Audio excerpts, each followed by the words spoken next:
السلام عليكم. اجي تشوف لي السميكه.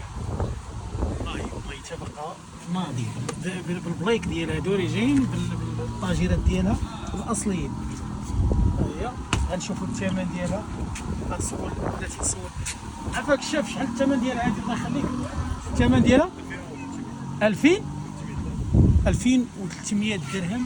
ها هي السميكه اللي بغاها السميكه الاصليه. ها هي واخا بقى خصها شويه، خصها واحد السبيله من التحت، ولكن السميكه هذه الاصليه اللي جايه فيها.